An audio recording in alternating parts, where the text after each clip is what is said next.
هلکف تا روژا جهانی نخوشی های موفیلیا اکود کویت هفده مهانی سانه همو ساله که الدهو که چالاکی یک پریوت شو هیموفیلیا نخوشی که بوماوایی اجدای بابان بزارو که نوانتیتا بگوستن اوش انجام کمبونا فاکتر 8 یا 9 یا 11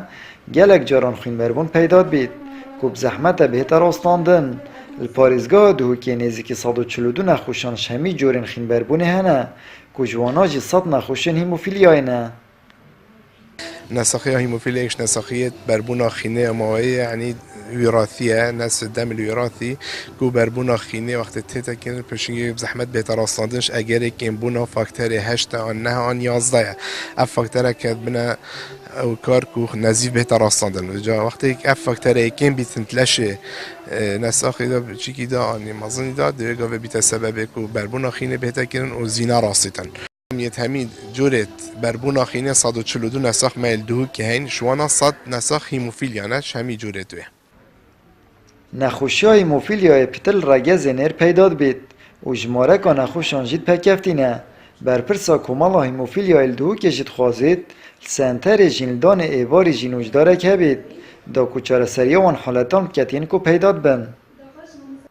در خازیامه جی مقیمه که عمل سنتر جین بومدابین بکن و چونکه وقت دکترات بتن پشتی هنگی ساخت ما محتاجی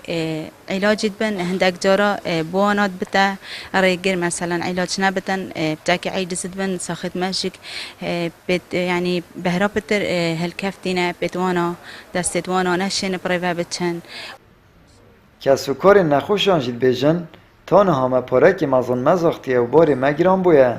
لو ما هم دخواست که این کلاین این پیوندیدار هاریکاری هم بکن و پشکنین این پیتویبه برام بربونه خوشین ما انجام دن كنت كرة زاروكين ما هردو وصانن ومقالة محاولة كر سو بينج رو رمام خسته هي فيديو شلو بينج بتلاقي خويني مدانا أبي كشاخوا جوارا سريوان قلا جروان بيسال ملما ومصرفك زيادة لكر حتى حفتي ورقة دولاري ميل كشاخوا صرف كيني أبي وصفا شاشيج ابتدائي بي سرا في إيش مش مدرسة من نيلا بتشتي ونشيا بتشتي مدرسة قبل ما يجبينت ما مدفت هما علاجتهم ببارا بو ما بين نسر ملين ما فهم بارا بدو وهر فحصا كام شيء 25000 و 3000 سهم ملين ما بت باركي جرونا أوجه أرز بابي حفظ رو كماج كريدار مثلا عمري من 12 سال بود دم از نساق بویم از کتمان نبی خوشی بشتی هنگه عن جلك نخوشي برن بشتي في نساخي إسحافي بابا من از برمد هوك حالك نخوش تخمت شين كتنا لاشمن بشتي هنگه از جيش بيم عبعدت كتم خونا مكيمت بي اجار خونا مالاش من رنگ مزاروكي زاري ليتها نوجدارن تایبتمند اگر هندک حالت نخوشی هیموفیلیا بو هفجینیا کسوکار نزیک زبرینن و آموزگاریا گنجاند گنجبری پکینان و خزانه بشکنین تایبت انجام دن آمد بریفکانی کانال آسمانی پیام